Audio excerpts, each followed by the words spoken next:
Hello, everyone. I'm Jake.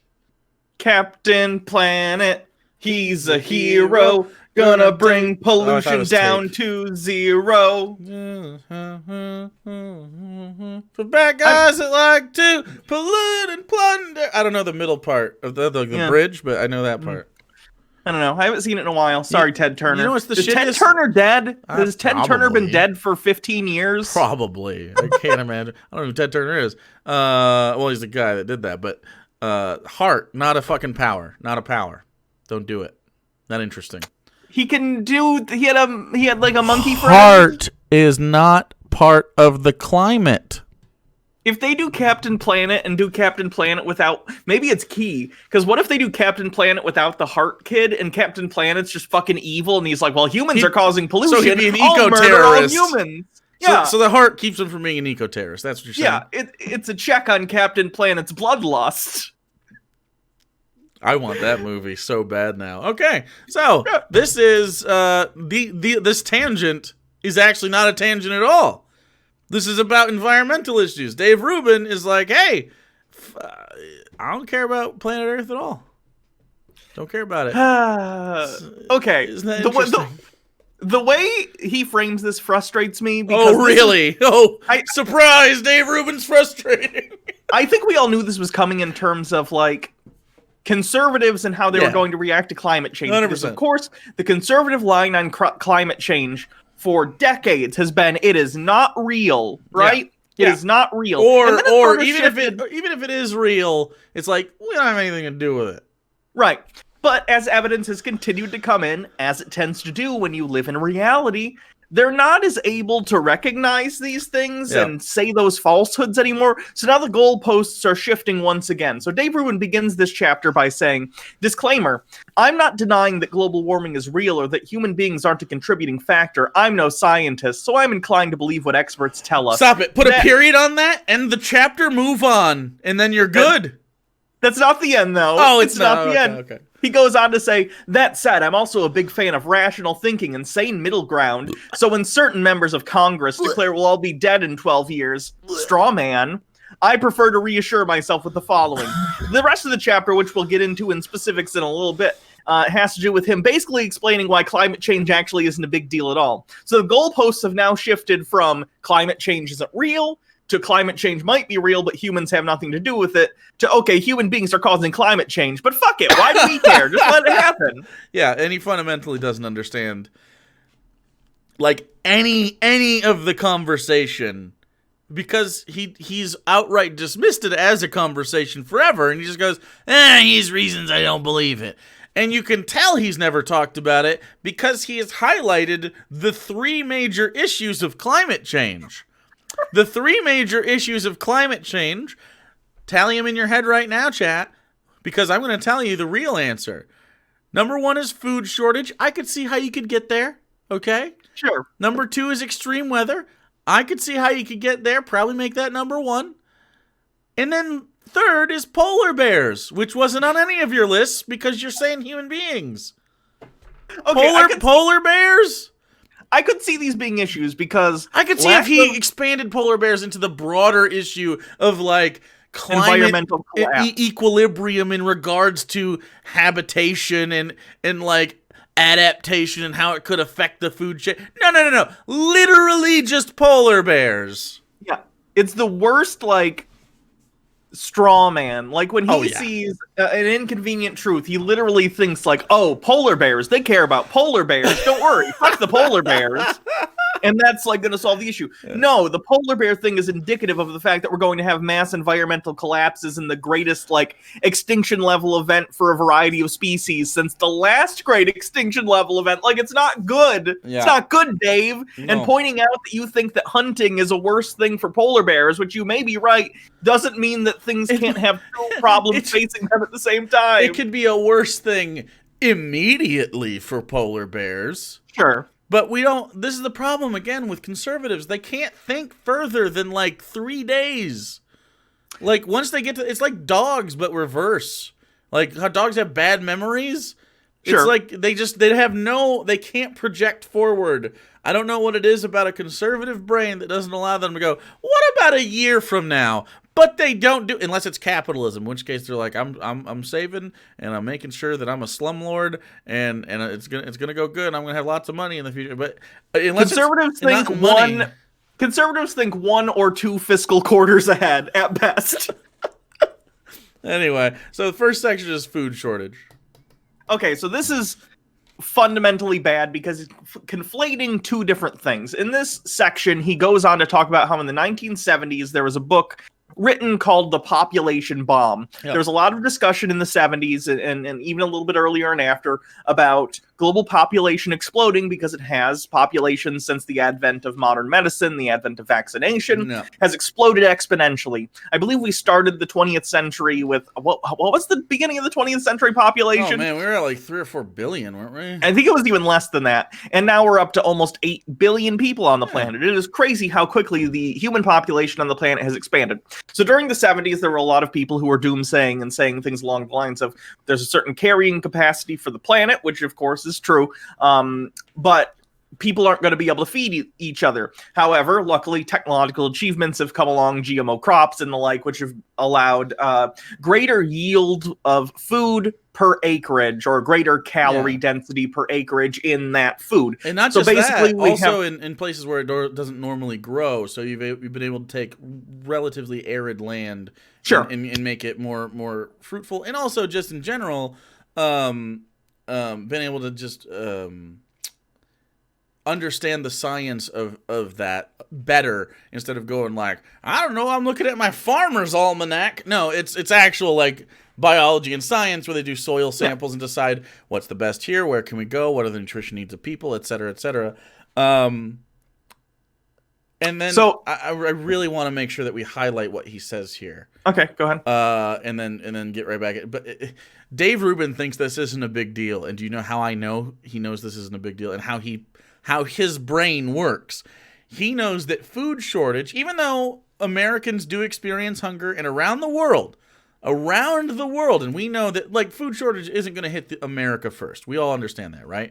Food shortage is going to hit probably sub-Saharan Africa first, places like India, places like South Asia, and then really the Middle East, where there's a lot of desertification, especially due to climate change, which of course this is about and he doesn't believe in. But a lot of the Middle East is becoming incredibly arid as the deserts expand. North Africa is having a problem with that as well. Dave Rubin thinks, needless to say, and this is a quote, needless to say, he was way off, and he is the writer of the book that Hannah mentioned. His name is Paul Ehrlich. He was way off. I'm right. In fact, I'm eating a delicious Chipotle burrito right now with double chicken.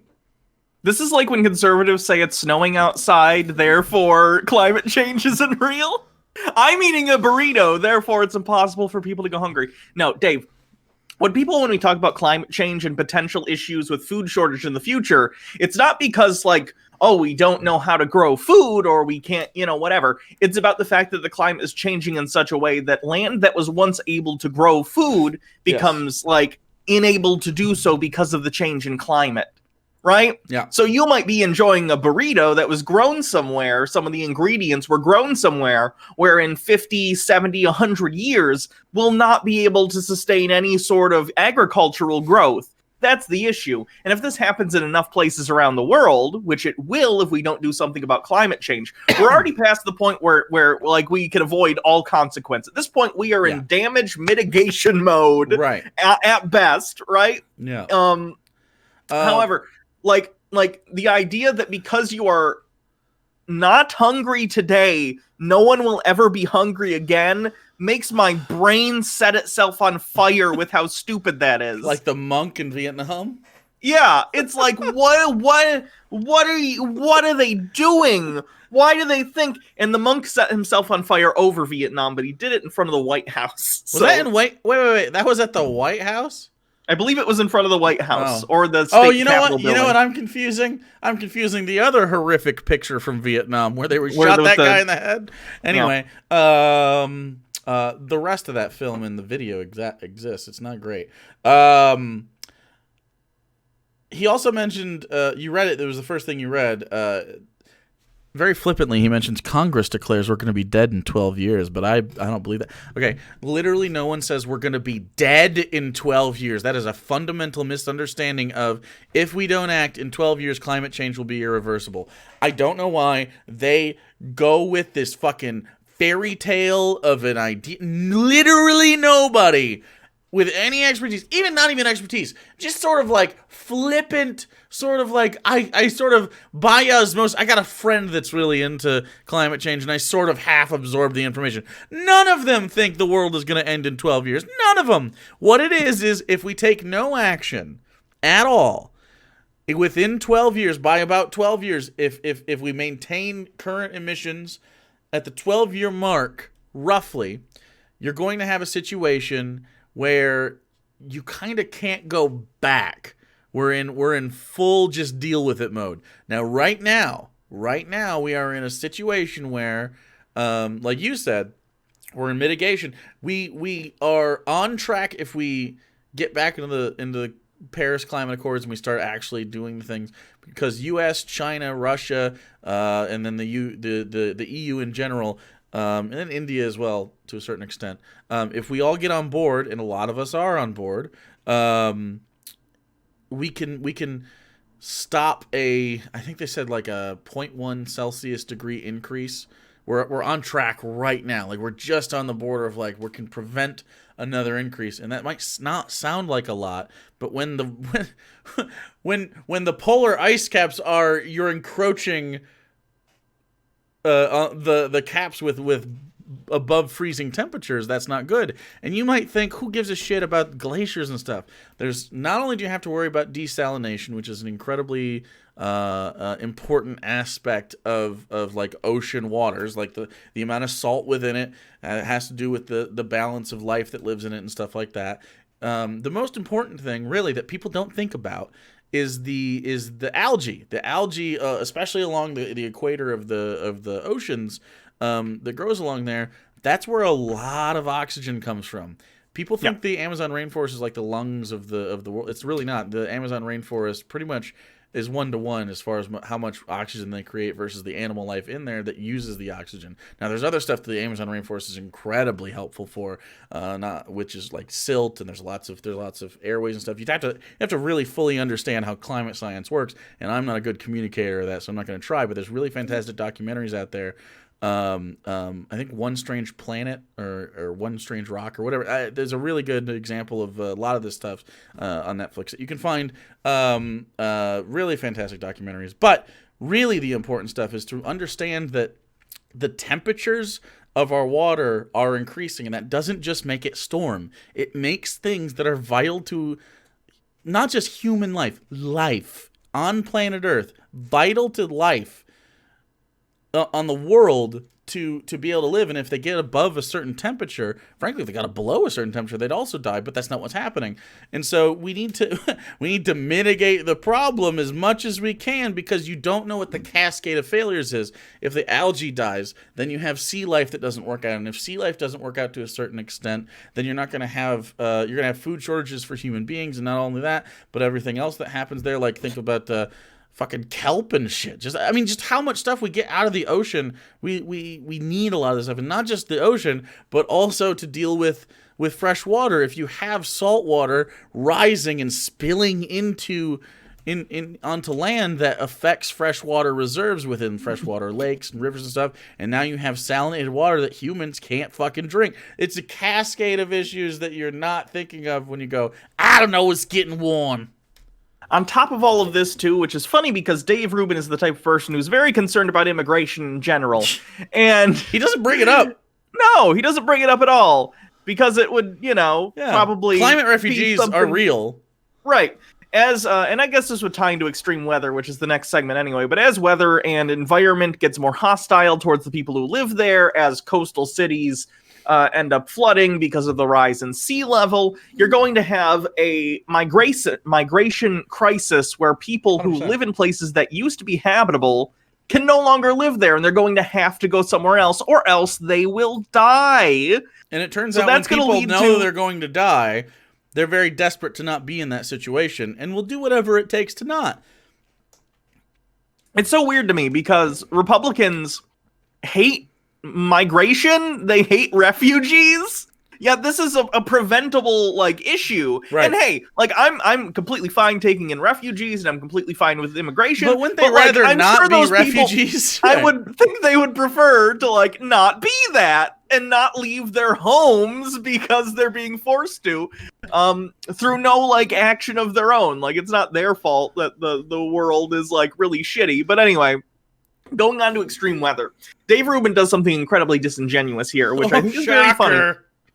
He says, the world's death rate from extreme weather is lower than it's been in any decade since 1900, according to the Reason Foundation. From 1920 to 29, there were 241 deaths per million people, but that figure reduced to 5.4 deaths per million people between 2000 and 2010. This includes death by everyone from hurricanes to floods and extreme temperature.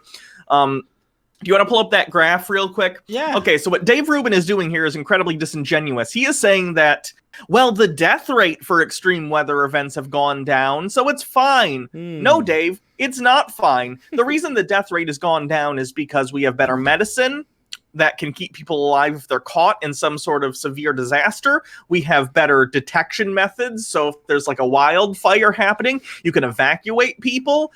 People can transport easier for said evacuation. That's why the death rate is lower.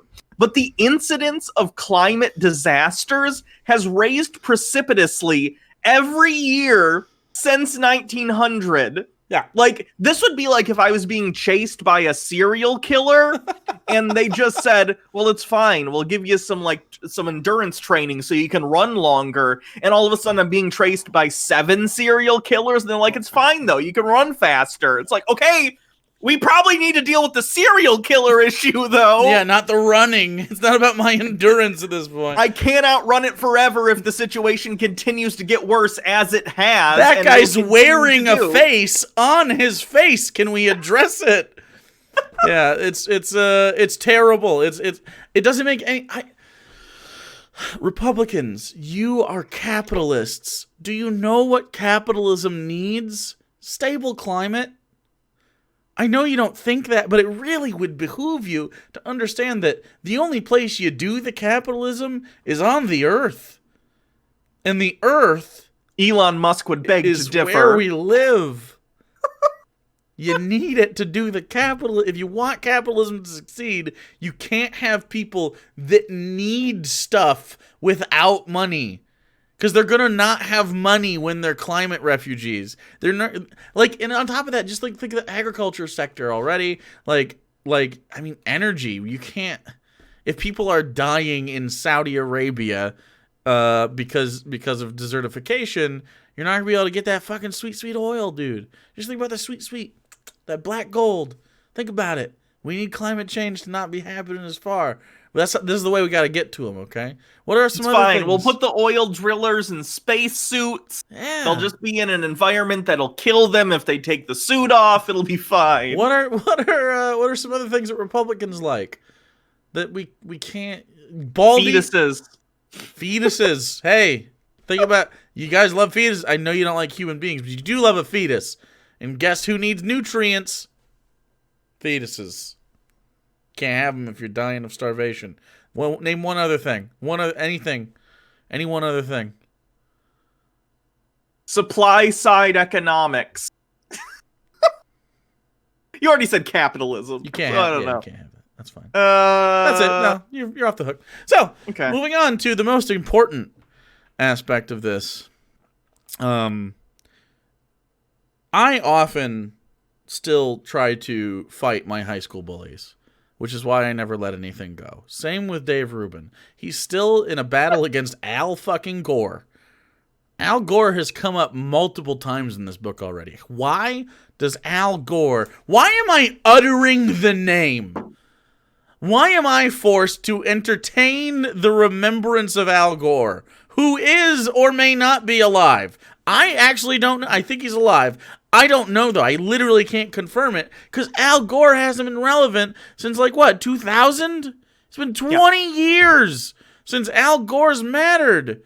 And you're talking about an Inconvenient Truth, the movie, the documentary he was part of 20 years ago. Why? So he goes on to literally talk about polar bears. He says, according to Danish environmentalist Bjorn Lomborg... That's no, you could have made that up. As soon as you said Danish, I knew his name was Bjorn Longborg. The greatest threat to polar bears comes from hunters who shoot between 300 and 500 of them every year, not global warming. Again, Dave Rubin, apparently incapable of recognizing that two problems can be a problem at one time. I agree, poaching polar bears, bad. Yeah. But even if you stopped all the hunters, they would still be in danger because of climate change. You know what I don't like? Poaching polar bears. You know what I'm fine with? Murdering their habitat. Like, they need that too. They need it. But why are we talking about fucking polar bears? It's not about polar bears. It's not about them. They're just close to the ice caps. That's where they live. This citation that comes next is emblematic of Dave Rubin's whole grift. He says, the panic is best summarized by British journalist and author Matt Ridley, who told me, quote, global warming is real, but slower than expected. The latest hysteria is based on exaggeration rather than evidence. Now, who is this Matt Ridley? Jake, would you be shocked to find that Matt Ridley is a libertarian who owns land that he is paid for because they do fracking on his property? He makes money from fracking, and he's a climate change skeptic. Yeah.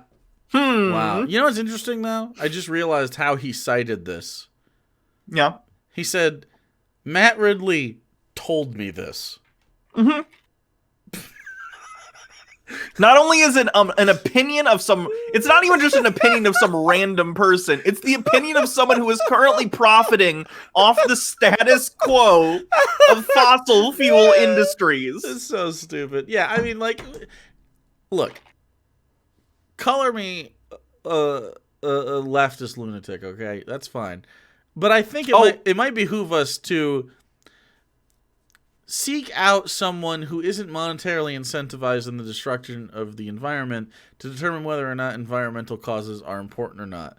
Like, not only that, but Matt Ridley he was in Parliament for a period in the UK, which is where he lives, and he was sanctioned by Parliament for not disclosing his ties to fracking during, discussion of these things in Parliament. What a good guy. What a good fucking guy. Wow.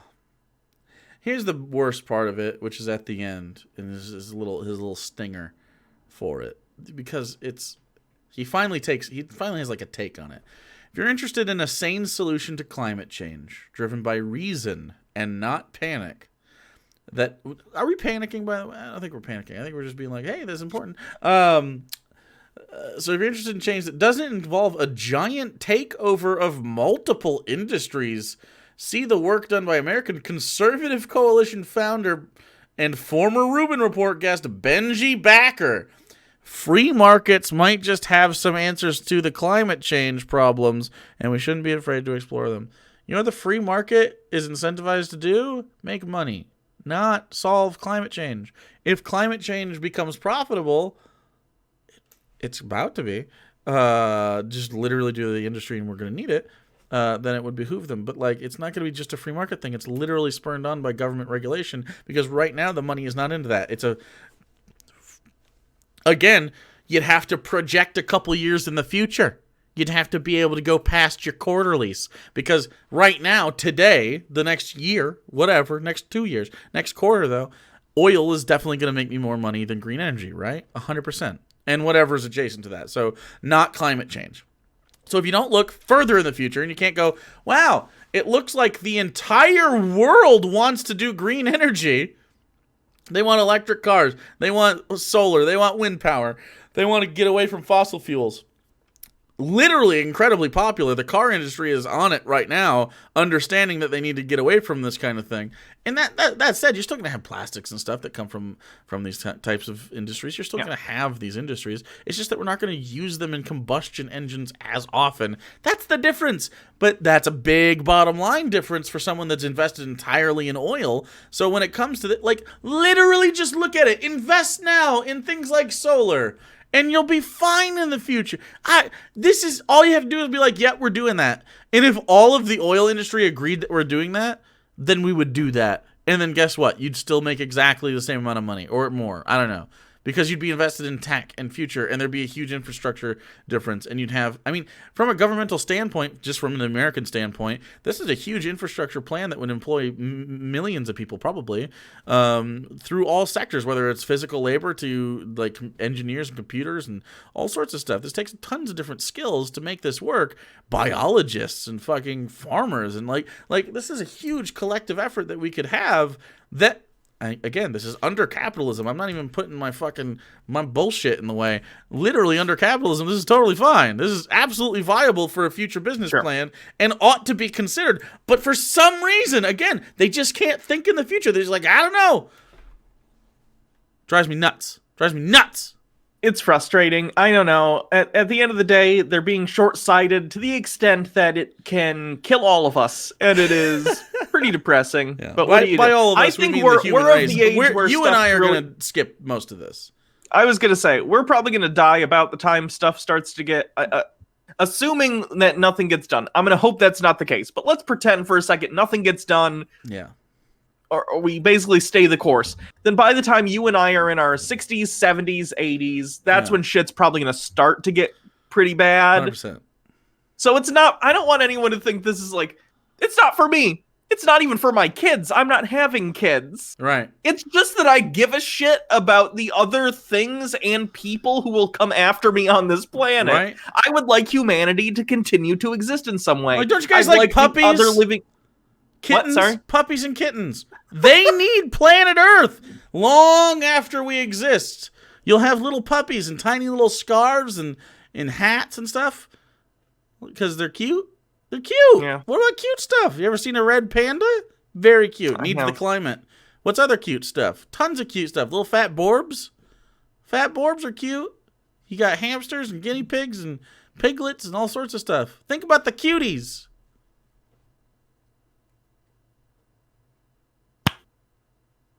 I just don't want humanity to go extinct. Not yet. Homo sapiens have only had civilization for like 10,000 years. We're just getting started. Come on. Wouldn't it be interesting to see what we could do if we just stopped being dumb? Yeah, that'd be nice. It's kind of a key feature of human beings, though. I don't know if we'd even be Homo sapiens if we stopped being dumb. I don't know what needs to happen in our evolutionary chain, but whatever it is, we're not facilitating it. Or we'll just go the idiocracy route. And we already did that. Camacho, 4 whole years of it. 4 whole years we did idiocracy. Wasn't great. Other places are doing... Bolsonaro's still around. Like, other places are doing it. The UK is a mess. Luckily, we have a neoliberal. So, which is good, because I'd rather fight that guy than fascism. Good old Joe. It's okay. There's some things that are gonna, like, the Green New Deal is on the table now, which is good. I don't think he's gonna do shit.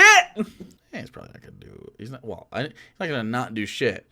There's a difference between liberals where we make very small incremental change, probably for the better. We still endorse capitalism, and we mostly tread I think water. Joe Biden is gonna say more female oil rig workers. More women in fracking. Yes, that isn't a step backwards. This is what I was saying. This is a treading water still. It's an entrenchment in the status quo. Yes. With a veneer of identity politics trying to make it look progressive. Yeah, sometimes. Yeah, absolutely. 100%. I totally agree with you. And then there'll be little pockets because you have some progressive people in Democrats doing legislation. You'll get a few progressive things in there, but we're not going to have fascism, and that's okay, because fascism is what you don't want.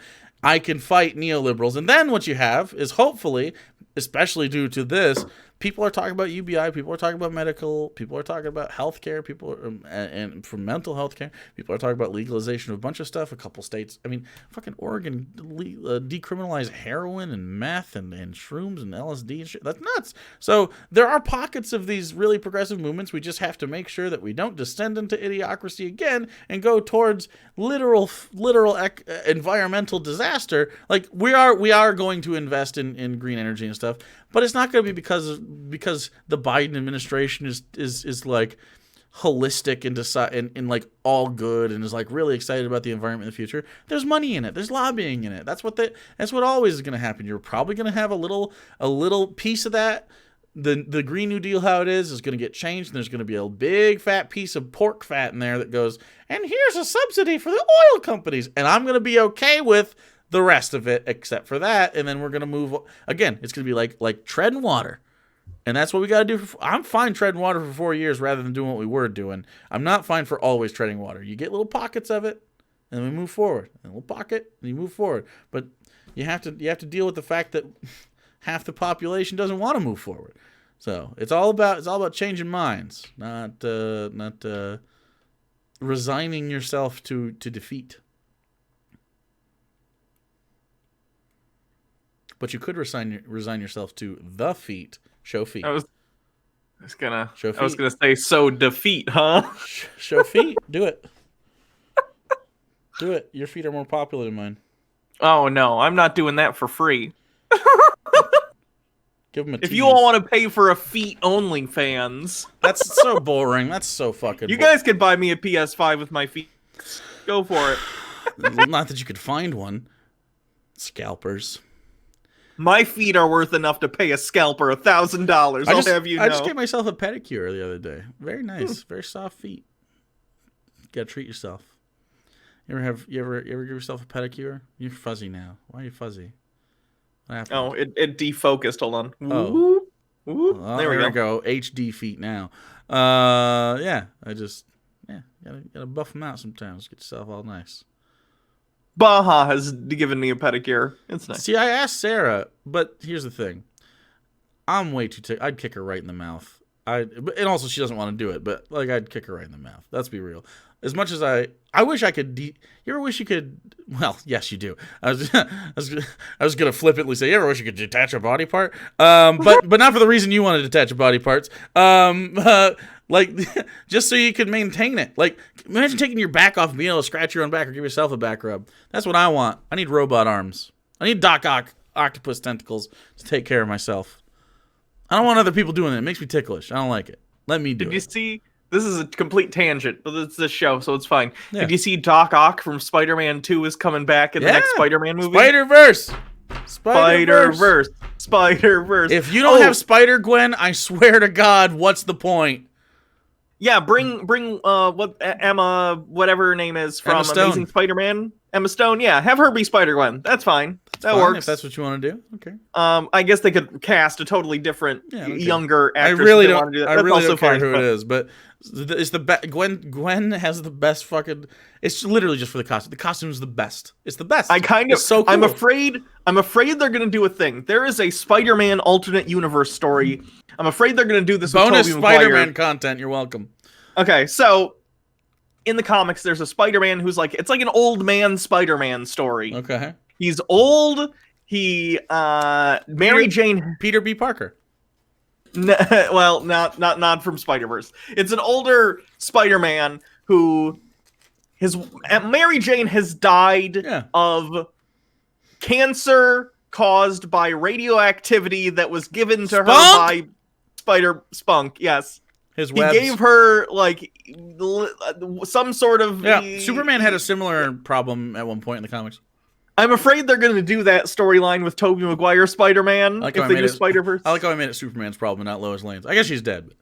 Although that Spider-Man had a genetically engineered spider, not a radioactive spider, but they could write around that. I'm kind of concerned they'll do that, and I don't really want that. I don't want Tobey Maguire, old man Spider-Man, to be like broken and like awful. His arc would probably be like, if that were the case, like, oh, he learns to be Spider-Man again and like to. Wouldn't it be interesting? Here's the thing: there's like so many Mary Janes, and now one of them's black. Yeah. What if there's a bunch of? What if they're all there too? Oh, all the Mary Janes. But she's not Mary. It's like MJ isn't Mary Jane, right? Like I don't think Zendaya's character's name is different, Mary but she is Jane. They've said it is MJ. It's MJ, but that's what I'm saying. Yeah. Like so if Zendaya, like, is it just like what? How do you universally go like what's the joke there? Because you got to play it as a joke if you have like the other MJs. But I guess one was Gwen. So that's fine. Yeah, did they not? They didn't have an MJ in the Amazing Spider-Man yet, did they? Have two MJs and a Gwen. That's kind of cool. Okay, it's fine. Kind of fun. I think Zendaya would make a really good Spider-Gwen, but she's not Spider. She wouldn't be Spider-Gwen. She would be Spider-Girl or something. But the one I'm most excited about is Green Goblin. They're in talks to get him back. I really like the Green Goblin from Spider-Verse, the huge one. That's a cool idea. Yeah, that's more based on Ultimate Green Goblin. Anyway, that's your Spider-Man content. So, and spiders will die if you do the bad environment or whatever. I don't know. People will watch a Spider-Man movie in the year 2100 and they'll be like, what the fuck is a spider? What is a man? Twist, everyone's dead. No one sees the movie. Is that written by the Killers? There's no men anymore, only dancers. Are we human? Are we dancers? Okay, we done? We're done. Hey, next time we're going to do a... oh, boy. The next episode is going to be Republicans equal bad, Democrats equal good. Southern strategy time. I got to talk about the party split. Okay, let's do it. We'll be back next time. Do the other things that we normally talk about. We wasted all the pimping with Spider-Man talk. It's fine. Links in the description. Just go look. There you go. Go look at them.